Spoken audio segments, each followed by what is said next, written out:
Supremo precisa buscar a autocontenção. Subtítulo, está aí na tela. Concluído o julgamento que condenou Bolsonaro e militares por tentativa de golpe, inédito no país, Corte deve abandonar ativismo, heterodoxias e excessos. O fato da esposa de um ministro ter um escritório de advocacia que atua em processos que estão no STF, para mim já é... E ostentar assim, que ela é especialista. Pois é. Especialista. É um negócio assim de outro mundo, cara. É um Fala nível comigo, de insanidade, meu marido resolve. É um nível de insanidade tão grande que se você tentar explicar isso para qualquer jurista americano, ele não vai entender, ele vai achar que você está mentindo. Mas o interessante é o seguinte, o pessoal não vive falando assim, não tá mudando nada, não está adiantando nada. Quem que está desesperado criando o CNPJ? Vamos lá, vou puxar isso agora. Não, eu acho que, antes da gente puxar isso aí, eu quero dizer uma coisa. Não, mas a gente já entrou nesse assunto. Não, mas é só para dizer uma coisa, eu tenho 2 recados para dar. Primeiro, hoje é aniversário do Pitoli. Opa, legal, parabéns, Pitoli. Pitoli, parabéns. Parabéns para você. Deus te abençoe, meu irmão, você é um guerreiro. Bom. E o outro recado é esse tweet que eu fiz aqui, que eu pedi pro Pedro para colocar ali na tela, que é o seguinte, não é aqueles discursos de coach não, tá? É uma verdade, tá? Lacombe, Max, o pessoal que tá nos assistindo. Eu falei assim, não importa o tamanho da sua conta aqui no X, lá no Twitter, você faz a diferença, não desista. Esse tweet, ele foi publicado pouco tempo antes de eu chegar aqui. Bem pouquinho tempo. Ele foi publicado hoje, dia 29, dia de São Miguel Arcanjo, né? 29 de setembro. E os comentários, vai descendo ali, me deixaram emocionado, assim, porque o pessoal foi isso mesmo. Você faz a diferença. E não é só o Pitoli que é gigante. Você em casa faz a diferença. E as pessoas estão começando a entender isso. Nos comentários, vai descendo ali, Pedro, para o pessoal poder ver. As pessoas falando, não, eu tô aqui todo dia porque eu acredito, eu não vou desistir, eu faço isso por uma questão moral, sabe? Olha, eu não tenho opção de desistir, minha família, olha lá, tem doença, tem gente sofrendo, eu não vou parar, tá vendo? As pessoas tomando a consciência de que elas sabem que o trabalhozinho delas ali de formiguinha está fazendo mudança. Outras pessoas vão chegando e as pessoas vão acompanhando, vão vendo o trabalho delas. Você faz a diferença. Esse é o desespero deles. Esse pessoal não está criando CNPJs porque a imprensa brasileira está noticiando para o público brasileiro o que está acontecendo. São vocês. São vocês que estão ali, ó. Opa, não, tá aqui, ó. Criou CNPJ novo. Vamos divulgar, vamos compartilhar. É você mandando mensagem no WhatsApp, publicando no X, publicando no Instagram, colocando nos stories, falando com seus parentes e familiares e amigos. Você está fazendo a diferença. E a diferença é essa daqui que o Lacombe vai contar agora. A turminha está desesperada. Se não tivesse desesperado, estaria com o mesmo CNPJ, estaria fazendo tudo normalmente. Você tem que lembrar o seguinte, para alguém que é multimilionário, que comprou uma casa milionária em cash, 6 milhões na assinatura do contrato, 6 milhões na entrega. À vista. À vista. Então, assim, esse ano foram 2 imóveis, o de Campos do Jordão, uma cobertura, um apartamento duplex, 365 metros quadrados, pagaram 4 milhões de reais à vista, só que há um apartamento no mesmo prédio, no mesmo condomínio, exatamente igual, por 7 milhões à venda. Eles pagaram 4. Deixa eu ver. Alexandre de Moraes, vou dar um desconto. Quase 50% de desconto, eu gosto muito dele. Vamos cortar aqui 3 milhões. 3 milhões, eu deixa pra lá. Bota em café. Dá em cafezinho 3 milhões. Já balinha, já, balinha. Açúcar, pozinho. Balinha. Não dá em pó. Me dá em açúcar. A cara do Lacombe. Me dá em açúcar. Mas esse pessoal tá agindo dessa maneira, não é porque eles estão confortáveis. Sim. A gente não está aqui querendo animá-los. No mesmo dia, né? Lembrando que ela criou no mesmo dia da Magnite. Então, assim, nós não estamos aqui vendendo ilusões para vocês. É uma batalha árdua, ela não será vencida da noite para o dia, mas eles estão desesperados. Se não estivessem, não estariam fazendo isso aí, Lacombe. Vamos lá, vamos falar sobre essas denúncias todas que estão surgindo aí, né? A dona Viviane Barces de Moraes, ela abriu um novo CNPJ para o escritório de advocacia dela, os dados são públicos, né? De consulta empresarial, registro feito em 22 de setembro de 2025, A sede agora desse novo CNPJ é na Asa Sul, em Brasília, né? Capital social declarado de R$100 mil, natureza jurídica escolhida, sociedade unipessoal de advocacia, enquadrada, aí tem aqui o número do CNAE, não tem porquê, serviços advocatícios. Tem muita gente falando que, olha, pode ser só um boi de piranha, né? Ela joga esse CNPJ aí, todo mundo corre ali para aquele CNPJ, opa, vamos pegar isso aqui também, vamos dar uma Magnitsky nesse negócio aqui também, e ela já está com outro esquema, em outro lugar, talvez com outro nome, com, né, uns laranjas, não dá para saber. A questão é que ela abriu um novo CNPJ agora, hoje é dia 29, 7 dias atrás, né? Então hoje é a segunda-feira da semana passada, no dia foi no dia em que ela recebeu sanções secundárias, porque na verdade as sanções são para o Alexandre de Moraes, né? Ela é atingida de forma secundária, ela e o Instituto da Família, que é outra história, vocês imaginem, né? Família Bolsonaro tem um Instituto de Estudos Jurídicos que nunca ofereceu um curso, nunca ofereceu um produto, não tem site, não tem redes sociais, não tem nada no Reclame Aqui, ninguém nunca reclamou porque ele nunca existiu. E este Instituto da Família Bolsonaro tem 12 imóveis em seu nome, né? Um no Jardim Europa que vale mais de R$20 milhões. Imagine o escândalo que seria isso, mas o escândalo que seria isso. E outra questão, aí o Eduardo Talhaferro, ex-assessor do Alexandre de Moraes no TSE, também trouxe essa. Lembra que a gente falou aqui do moço do Kabuki, né? Kabuki é aquele teatro, né, japonês, os caras passam um troço, uma cara branca, né? É o Rafael Henrique Tamai Rocha. Lembra dele, aquele magrinho que fez os interrogatórios? Ele saiu fora, né? Saiu. A gente achou, ele perdeu o visto americano, saiu fora. A gente, que Juiz bom. Reborn. Ninguém mais quer trabalhar com o Alexandre. Porcaria nenhuma. O Talhaferro mandou a gente abrir o olho aqui, ficar de butuca ligada, porque o cara, na verdade, foi nomeado por tempo limitado como corregedor, vai trabalhar na corregedoria do Tribunal de Justiça do Estado de São Paulo, né? E aí o Talhaferro, corregedoria geral do Tribunal de Justiça de São Paulo. E o Talhaferro está dizendo o seguinte, que nessa função, o Rafael Henrique Tamai Rocha, ele pode atuar em processos cujos juízes deram sentenças que de alguma forma desagradam ao Alexandre de Moraes, quer dizer, pode tentar de alguma forma modificar uma sentença que não foi do gosto do Alexandre de Moraes, e ele também pode, né, trabalhar contra ex-assessores do Alexandre de Moraes que deixaram o gabinete e voltaram, se eram originalmente do Tribunal de Justiça de São Paulo, e voltaram ao Tribunal de Justiça, como forma de pressioná-los para não fazer o que Eduardo Talhaferro está fazendo. Dá para entender a parada? É muito feio isso, cara. E tá vindo muito mais, complicado. Né? O bom é que tá vindo mais sanções, e essas sanções, para quem achava que elas não iriam funcionar, elas estão funcionando sim, tanto é que eles... Né, porque aqui não é a Vivi, não é a dona Vivi que está criando outro CNPJ. Isso aqui é o próprio contador que está falando assim, vamos tentar fazer isso aqui. É porque eles não sabem como funciona a lei Magnitsky, né? Alguém comentou aqui no chat, desculpa gente, às vezes eu tento pegar o nome de vocês, mas não dá. Alguém colocou assim, mas ela no caso ela não pode, por exemplo, sair da empresa para que a empresa não fique afetada. O Departamento do Tesouro ele não funciona só de modo nominal e burocrático, como se fosse preto no branco. Ela saiu dos 51%, então agora aquela empresa lá não vai ser mais afetada. Eles entendem essas manipulações. Na verdade, até a lei brasileira é assim, né? Então, por exemplo, se você tiver uma dívida ou tiver que pagar alguma coisa, e aí você vai lá e compra imóveis e bota no nome dos seus filhos, nenhuma justiça é burra a esse ponto de não entender mecanismos onde você vai tentando fazer ali o jeitinho brasileiro, né? Inclusive fizeram um meme, né? Não sei se o Pedro tá com meme na ponta da bala aí. Vocês chegaram a ver o meme? Olha ali, ó.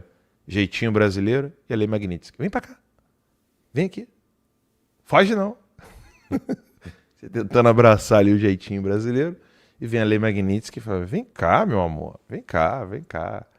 Então isso não vai funcionar. né? Eles estão sentindo o peso, eles estão percebendo que a coisa está ficando complicada para eles e são milhões e milhões em jogo. É óbvio que essa gente tem muito dinheiro, né? Mas os alvos estão começando a entender. O Barroso mesmo está desesperado. Nossa, ontem eu vi a entrevista dele. O Barroso vai fazer retiro espiritual, rapaz. Imagina um negócio desse. Ele vai sair fora. Já está bem claro que ele vai pular fora, né? Infelizmente, quem vai indicar o substituto será o Lula.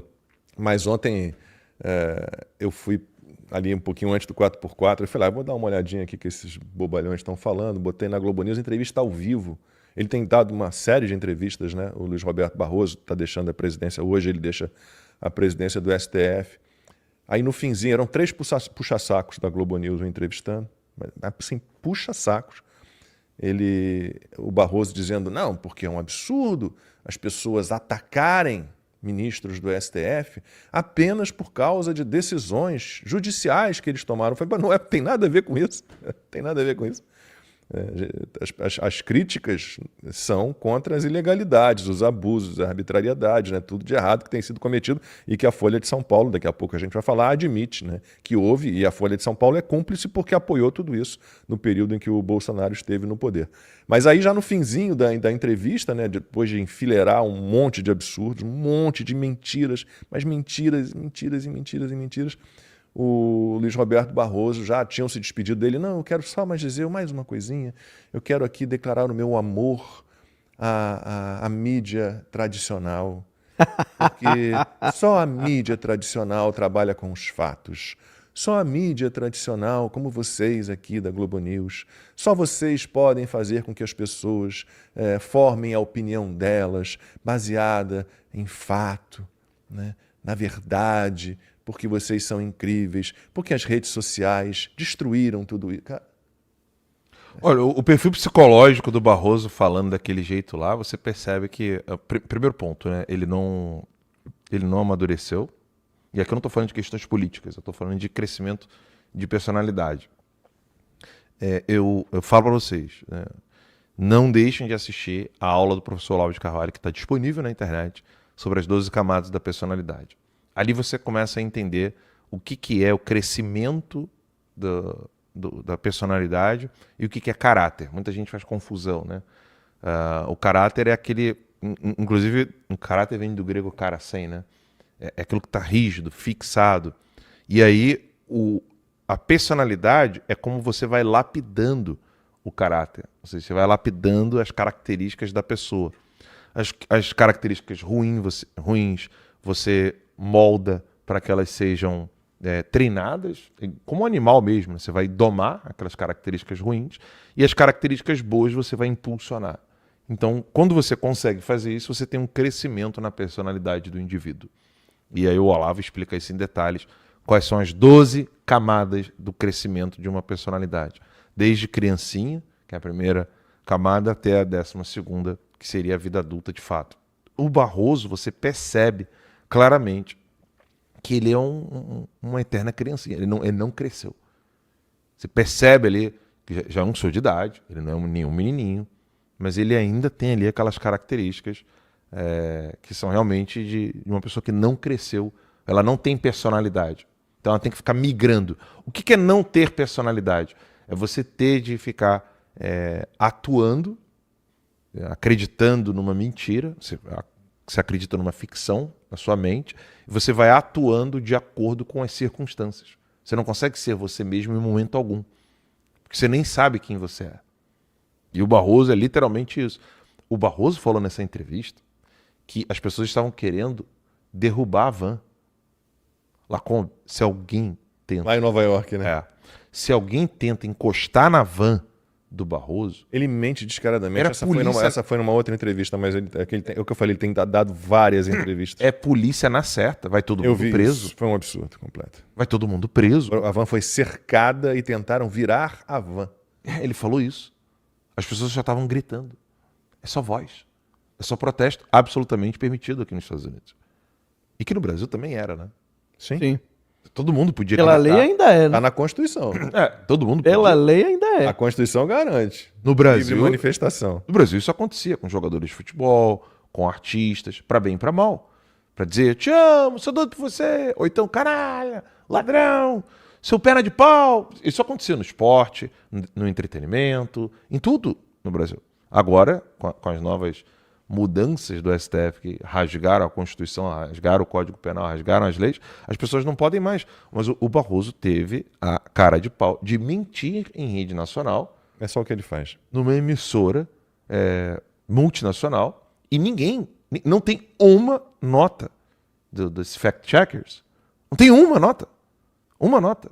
Eu estava em Nova York. Ele disse que as pessoas queriam virar a van. Eu falei assim, meu Deus do céu, não tem um registro disso, não tem nada. Eu estava lá. Essa agência checadora, você vê pela Assembleia Geral da ONU, né? O G1, por exemplo, pegou lá o discurso do Trump. Mentiu aqui, mentiu aqui, mentiu acolá. O Lula disse que há sob os escombros de Gaza milhares de corpos de mulheres e crianças. Com base no Trust Me Bro, que é o Instituto de Notícias Oficial do Hamas, né? Confia em mim. Os números são esses aqui. Não, nenhuma agência checadora, eu odeio essa expressão, digo de novo, no mínimo tinha que ser verificadora, mas tudo bem, nenhuma disse nada sobre o discurso do Lula. Nada, nada. É um troço de maluco. Sim. É um troço de doido. Bom, editorial da Folha, posso falar? Pode. E aí vocês comentem, porque é o reconhecimento, é a confissão de participação num crime, o que a Folha fez. Mais uma vez, eu preciso deixar claro que eu tenho uma coleção de editoriais e artigos da Folha, do Globo e do Estadão exatamente assim. Exatamente assim. Artigo editorial, que é a opinião do jornal, da Folha, publicado no domingo, título Sob Fachin, que assume hoje a presidência do STF, Supremo precisa buscar a autocontenção. Subtítulo, está aí na tela. Concluído o julgamento que condenou Bolsonaro e militares por tentativa de golpe, inédito no país, Corte deve abandonar ativismo, heterodoxias e excessos. Perfil discreto do novo presidente é alvissareiro. O texto diz que, com Bolsonaro na presidência, o país sofreu as pressões mais agudas em 4 décadas de redemocratização.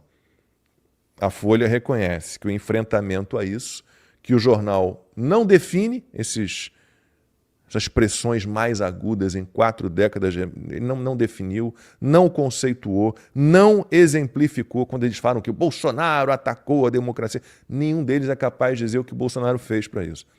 Fechou veículos de imprensa, mandou derrubar redes sociais, perseguiu opositores, prendeu opositores, usou o judiciário a seu favor de alguma forma, com arbitrariedades, com abusos, com ilegalidades. Ninguém fala o que ele fez, né? E aí a Folha reconhece que o enfrentamento a isso, que ela vê no Bolsonaro, o Bolsonaro ditador, só ela, o Globo, o Estadão, a Globo News, a CNN, vem, né? Que o jornal diz que isso se deu, o combate a isso, que não existe, se deu com heterodoxias e excessos por parte dos magistrados.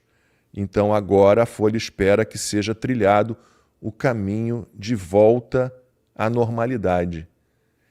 O que tá escrito aqui? Eles colocaram o seguinte, não foi o primeiro texto, como eu disse, da Folha, que reconheceu a ilegalidade, por exemplo, dos inquéritos, aí aspas para o artigo, opacos e intermináveis, tocados por Moraes, sem objeto definido, com decisões de inclinação censória e arbitrariedades como ordens monocráticas sigilosas. A Folha também afirmou que Moraes errou ao tomar para si funções da Procuradoria-Geral da República e que o STF invadiu competências do Legislativo, modificando e criando leis. O que está dito, vou passar para o Max e para o Alan, o que está dito neste editorial da Folha é o mesmo que você vai encontrar, como eu disse, na minha coleção de artigos de colunistas dos jornais que já foram importantes um dia e numa série de editoriais. Contra o Bolsonaro e a sua base, tudo bem rasgar as leis, adaptar as leis, inventar crimes, censurar, perseguir, tudo bem. Contra o Bolsonaro e o seu grupo, puxa, vale. Mas, gente, agora que não tem mais Bolsonaro, entre aspas, vamos voltar a cumprir as leis? O Fachin é muito é muito tranquilo, né? Tem um perfil mais na dele e tal. Vamos voltar. O que está escrito aqui a Folha diz, olha, ilegalidades, abusos e arbítrios contra o Bolsonaro e sua base, ok, mas agora não mais. Não tem mais Bolsonaro, agora não pode mais. Isso é crime. Desculpa, mas isso é criminoso. Você defender que as leis podem não ser cumpridas para combater determinado grupo, a lei tem que ser cumprida sempre. Sempre. Desculpa, Max, Alan. Não, é isso. E eu acho tão engraçado como que a grande mídia ela age como se tudo tivesse normal. Quando eles comentam, né? Você pega ali todas elas, tá? Globo News, CNN, né? Todos esses aí que dão uma de inteligentinhos e os grandes, você acha os bastiões do jornalismo brasileiro, você vai ouvir ali 5 minutos deles falando e ninguém comenta das arbitrariedades, das ilegalidades, das inconstitucionalidades, nem sequer das violações de direitos humanos que o Alexandre de Moraes cometeu sistematicamente desde 2019. Não é do mês passado, não é do ano passado, não é de 2 anos.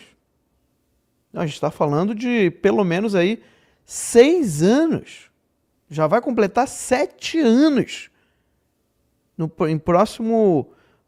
Em março de 2026, daqui a pouco, tá? Vai completar 7 anos. E para a mídia tá tudo normal. E aí, de vez em quando, eles soltam uma coisa dessa, né, como esse editorial, no sentido de, não, foi algo extraordinário. Foi uma exceção, né, e foi necessário. Mas logo que acabar, isso aqui vai terminar. Gente, todas as ditaduras agem dessa forma.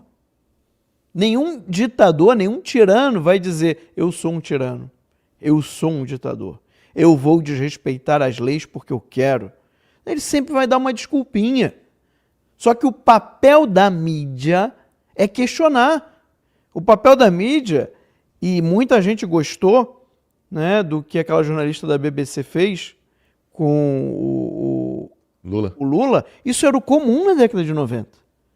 Você deixar ali a pessoa sem saber como dar uma desculpa. Por quê? Porque você representa não o interesse do político que você está entrevistando. Você representa o interesse da sua audiência que quer saber a verdade, que não vai ficar engolindo qualquer desculpinha esfarrapada de qualquer autoridade que seja. Então ali você viu, tá, mas o senhor ligou? Mas o senhor tentou? Mas o senhor quis? Então o senhor não ligou, né? Então o senhor não tentou. Como é que você pode estar dizendo que eles não queriam? E eu acho tão engraçado porque a mídia ficou toda emocionada com os elogios do Trump ao Lula. O Trump elogiou o Lula, gente, incrível, está mudando. Os bolsonaristas estão desesperados. O Eduardo e Paulo Figueiredo agora já era para eles. Gente, se emocionaram demais. Se emocionaram demais. Nós avisamos aqui no dia, Laco. No dia. De mestre, doutor. No dia. O pessoal do chat, né, obviamente, muita gente entendeu, mas tinha um pessoal lá que e agora? E agora? Acabou. Eu falei, gente, esqueçam. Isso é uma negociação. O Trump estava naquele momento ali negociando. Naquele momento ali, ele estava jogando na cara de toda a imprensa mundial que ele não é o culpado do que está acontecendo com o Brasil. Que o culpado pelo que está acontecendo no Brasil é o governo brasileiro atual. São as autoridades e principalmente Alexandre de Moraes e companhia. Esses são os culpados do que está acontecendo com o Brasil. Porque se dependesse do Trump, o Brasil agiria como qualquer outro país democrático, onde você não pode ser preso injustamente, onde você não pode impedir arbitrariamente um opositor político a se candidatar, onde você não vai financiar país que está em guerra, que está matando pessoas, como a Rússia, ou terroristas, como o Irã. Se o Brasil for um país normal, o Trump não tem problema nenhum com o Brasil. É isso foi só esse o recado. Só esse o recado. O resto é o wishful thinking, né, que a gente fala em inglês, né? É uma expressão para dizer que você, eu queria tanto que aquilo acontecesse que eu digo que é isso que está acontecendo. Não, jornalistinha, gente. Infelizmente, sabe aquele pessoal que você vê militantezinho nas universidades? A maioria dos jornalistas da grande mídia hoje são aquilo ali. Só que eles se disfarçam. Eles põem uma roupa decente, né? Esconde a tatuagem, não pinta o cabelo, para tentar passar mais credibilidade. De vez em quando ele dá um elogio ao outro, ele fala uma coisinha ali para parecer uma pessoa, né, ponderada, sensata, mas no fundo ele está fazendo militância. Por quê? Porque ele não fala dos verdadeiros absurdos e aquilo que qualquer erro, mínimo erro, qualquer comportamento um pouquinho menos polido da oposição política é um absurdo, é uma falta de civilidade, é o fim do mundo, isso aí não é inaceitável. Mas por que não usam os mesmos adjetivos para falar sobre as coisas que realmente são absurdas e realmente são inaceitáveis, como um ministro da Suprema Corte que age de maneira inconstitucional e que viola direitos humanos internacionalmente? O que o Alexandre de Moraes faz com os brasileiros é tratar como escravo, é tratar como se o brasileiro fosse propriedade dele. Ele está querendo dizer para o Paulo Figueiredo e para o Eduardo Bolsonaro o seguinte: eu não estou nem aí se vocês estão nos Estados Unidos. Eu vou querer processá-los, julgá-los, condená-los e não importa se vocês estão fora da minha jurisdição. É isso que ele está falando. Ele já não está falando isso de agora, ele fala isso já desde muito tempo. O caso do Alan é um dos casos mais claros disso daí. O que o Alan fez ali em Nova York, questionando os policiais federais. Ou seja, por que a mídia nunca questionou?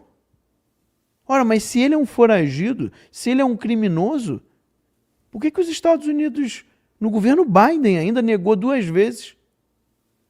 Né? Por que negaram? Né? Por que os Estados Unidos negaram 2 vezes o pedido de extradição? Por que a Interpol, se o Alan é um foragido, se o Alan é um criminoso, por que a Interpol tirou o nome do Alan da lista de difusão vermelha? Eu queria saber.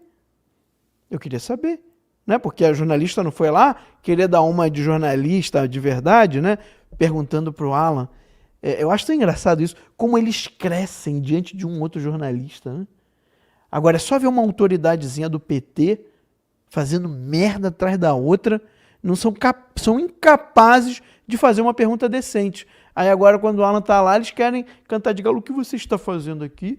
Por que você veio aqui? O que você quer? Não sei o quê. Eu quero mostrar que você é mentiroso. Que você que está falando que eu sou foragido, eu estou livre aqui. Eu estou em um lugar conhecido, diante da Polícia Federal. Se eu sou foragido, então agora é só a Polícia Federal ligar para as autoridades americanas e mandar prender o Alan. Foi isso que o Alan fez. E todo mundo viu que isso não aconteceu. Então o que isso significa? Que a mídia mentiu todos esses anos. O Alan não é criminoso, o Alan não é foragido, ele é um exilado político. Ele está exilado nos Estados Unidos. Isso não tem discussão, gente. Não tem assim, opinião. Não é a minha opinião. Isso é fato.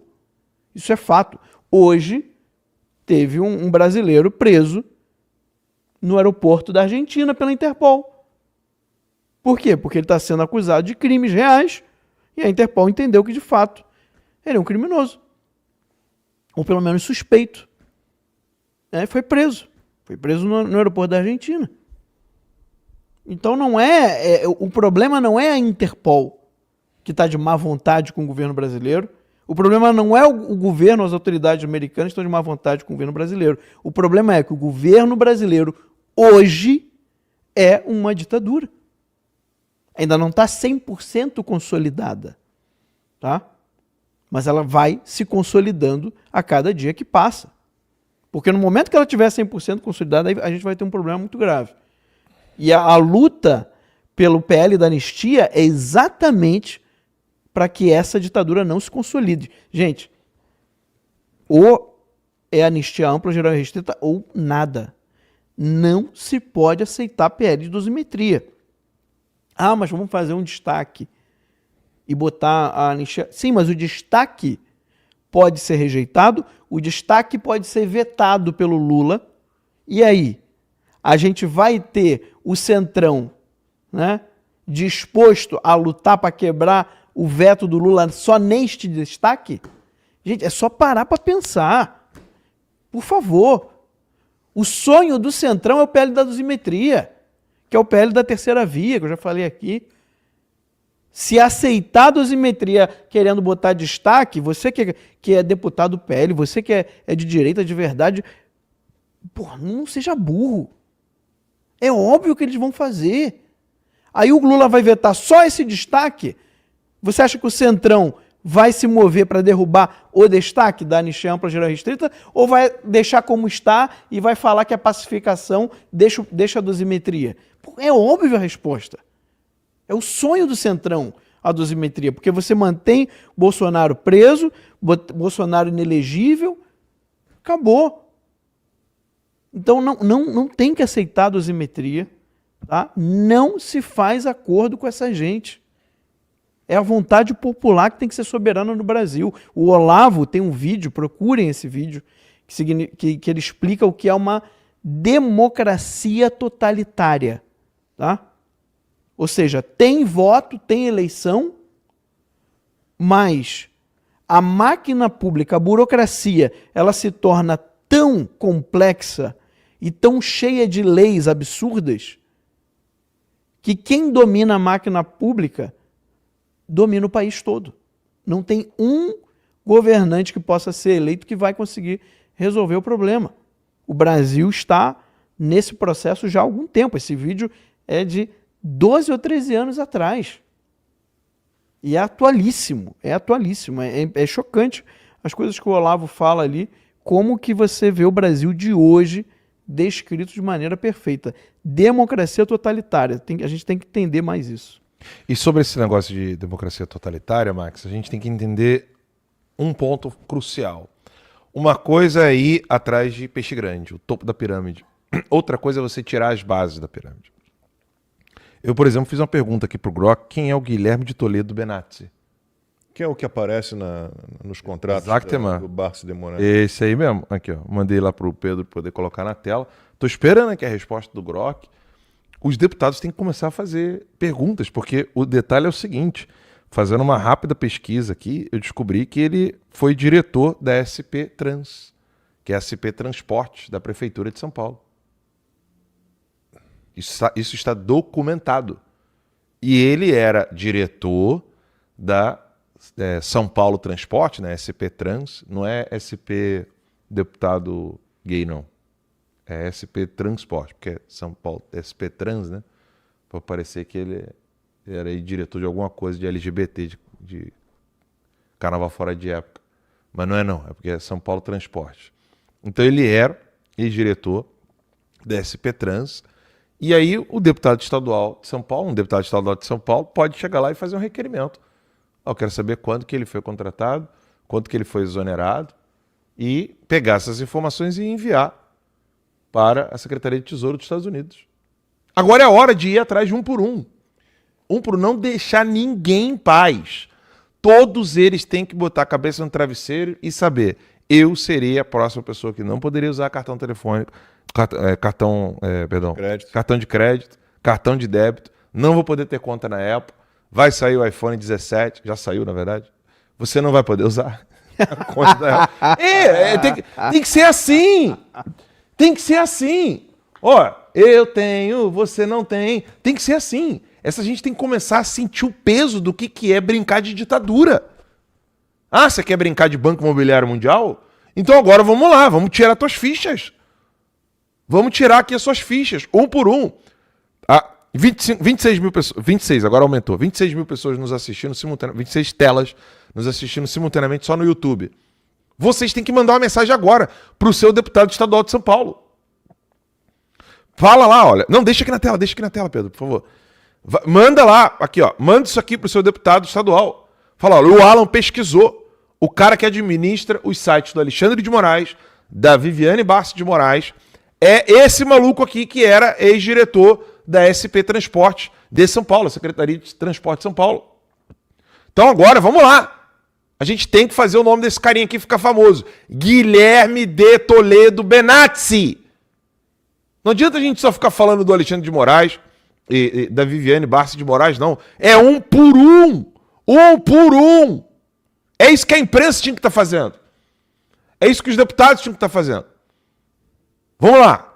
Tô doido para ver deputado estadual de São Paulo indo atrás do Guilherme de Toledo Benazzi, pra gente ter informações sobre ele. Quem é esse cara? Ele tem que ficar famosinho. Ele tá administrando o site do Alexandre de Moraes. Esse cara tem que ficar famoso. Vamos descobrir aí, ó, quando que ele foi contratado, quando que ele foi exonerado, por que que ele agora trabalha para o Alexandre de Moraes, por que que ele trabalhou como diretor da SP Transporte lá de São Paulo, quando o Alexandre de Moraes estava lá. Ele é um exército de jornalistas, né? Não, porque esse cara pode ter ligação com o PCC, gente. Eu ia falar isso agora. Então vai lá, então fala você lá. Não, porque eu vou falar, não estou fazendo acusação aqui leviana absolutamente, eu estou falando com base no que eu ouvi do Lincoln Gakia, promotor do Ministério Público do Estado de São Paulo, que é a figura que mais combate o PCC historicamente. Ninguém no Brasil, vocês não vão encontrar ninguém no Brasil que combata com tanta ênfase, com tanta força e por tanto tempo o primeiro comando da capital quanto o Lincoln Gakia. E ele me disse em 3 entrevistas que eu fiz com ele que o PCC está basicamente infiltrado em câmaras municipais do estado de São Paulo, principalmente, originalmente, hoje em dia está no Brasil inteiro, em prefeituras e atuando muito fortemente em serviços que são concessões públicas. E entre esses serviços que são concessões públicas, você vai ver a presença muito forte do PCC no transporte público, ônibus. E o que é a SP Trans? É a empresa pública responsável pela gestão do sistema de transporte público de passageiros de ônibus na cidade de São Paulo. É a empresa que define quais serão as linhas, quais as empresas vão cumprir aquelas linhas. Se você pega as informações que são trazidas pelo Lincoln Gakia e junta com a presença desse senhor aí, Guilherme Benazzi, né? Guilherme Toledo, deixa eu pegar aqui de novo o nome dele.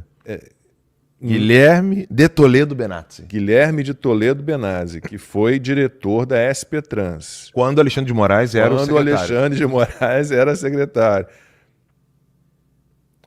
No período em que ele era advogado da Transcooper. Algo está estranho. Aí quando você no período que ele era secretário, que ele era advogado da Transcooper, que foi a empresa, que foi nesse período que abriu-se a investigação na Polícia Federal, na Operação Acrônimo.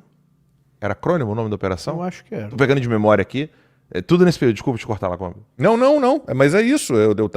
Já estava concluindo. É porque é tudo muito estranho. Aí você vê, quando pessoas que são dessa área mais jurídica, tributarista, tributária, contábil, quando eu estava tentando entender esse CNPJ que a Viviane Barça de Moraes abriu em Brasília, né, para o escritório dela, um novo CNPJ, talvez pensando em abandonar o anterior ou fazer alguma jogada para receber de alguma forma algum dinheiro que é devido por cliente do escritório. Teve gente que falou, olha, isso aí pode ser um boi de piranha. Ela lança esse boi de piranha aqui, todo mundo corre para ali, ó, vamos pegar esse CNPJ. E aí tem um sujeito como esse, Guilherme de Toledo Benazzi, já sendo encaminhado como um laranja, talvez. O que? A gente tem que ficar de olho. A gente tem que ficar de olho. É um questionamento, né? Nós não estamos afirmando aqui. Pelo contrário, é a falta de dados e informações que nós estamos mostrando aqui agora. Quem é Guilherme de Toledo Benazzi, ou Benazzi? Né? 2 pronúncias aí. Nós precisamos saber quem é esse cara. Por que ele administra os sites do Alexandre de Moraes? por que ele... Eu fiz uma lista aqui que os deputados podem fazer. Tá? Então, o primeiro questionamento. Os deputados estaduais podem fazer um requerimento, eles podem fazer um ofício pedindo informações para a SP Trans da Prefeitura de São Paulo, fazendo a seguinte pergunta. A São Paulo Transportes S.A., Departamento de Recursos Humanos, Secretaria de Transporte da Prefeitura de São Paulo. Eu, fulano de tal, deputado, no exercício de deputado estadual, no exercício do direito previsto por lei, número 12.000, que é a Lei de Acesso à Informação, né, a LAI, venho requerer as seguintes informações referentes ao senhor Guilherme de Toledo Benazzi, ou Benazzi. Cópia da portaria de nomeação e da portaria de exoneração do referido servidor/diretor. Descrição detalhada do cargo e atribuições funcionais exercidas pelo senhor Guilherme de Toledo Benazzi no período em que Alexandre de Moraes foi secretário de Transporte da Prefeitura de São Paulo. Relação de atos administrativos, contratos, convênios ou resoluções assinados ou geridos pelo senhor Benazzi nesse período. Solicito que as informações sejam encaminhadas em formato digital, PDF, para o endereço eletrônico informado abaixo, atenciosamente, fulano de tal. É só isso que os deputados têm que fazer. Se alguém quiser cortar esse trecho aqui e enviar para um deputado, já está aqui o modelo. Modelo de requerimento para a Junta Comercial do Estado de São Paulo, a JUSESP. Pode fazer também o requerimento pedindo dados do ato constitutivo da empresa, o KNAI principal e secundários, capital social, quadro societário, que é o QSA, atualizado, endereço completo, histórico de alterações contratuais. Declaro para os devidos fins que a solicitação é feita para fins de pesquisa jornalística e investigativa ou simplesmente fazer isso em alguma... como é que é? Hearing? Audiência? Alguma audiência Pública. Audiência pública. Isso pode ser feito. Terceiro modelo, no registro.br, que é o cgi.br, pedido de informações sobre domínios vinculados ao senhor Guilherme Toledo, Guilherme de Toledo Benazzi. Dá para pedir também relação de domínios em que este contato consta como titular, administrativo ou técnico, data e hora exatas da criação e da primeira associação de contrato com a GUTBE 23 a domínios, e por aí vai. E o quarto modelo, para o RUIS, né, RUIS, que é o WHOIS, que aí a pessoa vai poder pesquisar. E o último modelo, lindo e maravilhoso, para o Department of Treasury dos Estados Unidos. Aí está em inglês aqui. Eu fiz um modelinho aqui rápido, né, pedindo esclarecimentos se ele pode entrar na Lei Magnitsky por estar colaborando com Alexandre de Moraes ou não. Gente, é simples. Não adianta só ir atrás de peixe grande. Tem que desmontar a base da pirâmide. O que a gente está querendo são informações. Assim. É impressionante que inventaram um monte de abobrinha sobre o Bolsonaro. Família Bolsonaro comprou imóveis em dinheiro vivo por 3 milhões, ou sei lá, gastou 3 milhões de reais, não sei quanto tempo. O sorvete da mulher lá, coitado. Não, assim, você ia olhar... isso até a gente mostrou já aqui, eu tenho essa matéria também arquivada. Família Bolsonaro sacou 3 milhões de reais em não sei quantos anos. Aí eram 7 integrantes da família, eram 4 anos, dava um salário mínimo por mês em saque em dinheiro, o que para quem ganha, sabe, um pouquinho mais não é nada demais. Você quer pagar um empregado em dinheiro vivo e tal. Agora vem aí a gente fica sabendo que existe um Instituto Lex, Instituto de Estudos Jurídicos da família Moraes, criado em 2000, com 12 imóveis milionários no nome do tal do Instituto. O Instituto não tem página na internet, o Instituto não tem redes sociais, o Instituto aparentemente... Cadê? Provem que ele ofereceu cursos, ofereceu algum tipo de produto. Eu fui lá no Reclame Aqui, botei lá, Instituto Lex, reclamações. Não tem, 0 reclamação. Não existe reclamação, não existe empresa no mundo que não tenha pelo menos uma reclamação. Então, aparentemente, esse instituto não existe. A imprensa de antigamente, né, teria ido em cima do Alexandre de Moraes para tentar entender o que é isso. Por que ele mantém um instituto aparentemente fake, falso, de fachada, para quê? Para ocultar patrimônio, para pagar menos imposto. Se fosse do Bolsonaro, esse instituto, do Bolsonaro e da Michelle, Vocês imaginem o estardalhaço que estavam fazendo. Teria sido uma loucura. Mas não. Aí, no caso do Alexandre de Moraes, ninguém pergunta nada. É como a entrevista de ontem do Luiz Roberto Barroso na Globo News. Valdo Cruz e outros 2 jornalistas babando o ovo, desculpem a expressão vulgar, mas babando o ovo do Luiz Roberto Barroso. Enchendo o Luiz Roberto Barroso de elogios, ouvindo todas as mentiras que ele contava sem, né, o interpelar em momento nenhum e dizer, peraí, isso aqui não, isso aqui não, isso aqui não, isso aqui está errado, mas isso aqui, e essa arbitrariedade aqui, esse abuso aqui, e essa ilegalidade aqui, não, nada. Achando que tudo que ele estava falando ali era verdade. Rapidinho. Só uma correção aqui, os seguidores são maravilhosos, né? Realmente não é deputado estadual, é vereador da Prefeitura de São Paulo. Então, Zoe Martins, o Adriles e outros que estão lá. Então, é vereador. Obrigado pela correção. Alguém botou aqui, não foi nem com um tom de correção, a pessoa falou assim, bem carinhosamente. É que a SP Trans é a cidade de São Paulo. Não, mas obrigado aí pela correção. Eu realmente, foi um lapso meu. Então, obrigado aí pela correção, pessoal. Vocês sabem, aqui é uma conversa. Mas assim, se você for investigar... Vocês fazem isso. Então, realmente, vereador, então. Então, vereador de São Paulo. Dobra as mangas e vambora. Agora, o você povo acha vai ficar que felizão. No período em que o Alexandre de Moraes foi secretário de Segurança Pública do Estado de São Paulo, você acha que esse Guilherme de Toledo Bernardes não podia estar lá também metido em algum lugar ali? Então, vale a pergunta, né? Vale a pergunta. São tão ligados, né? É. Eu não sei, né?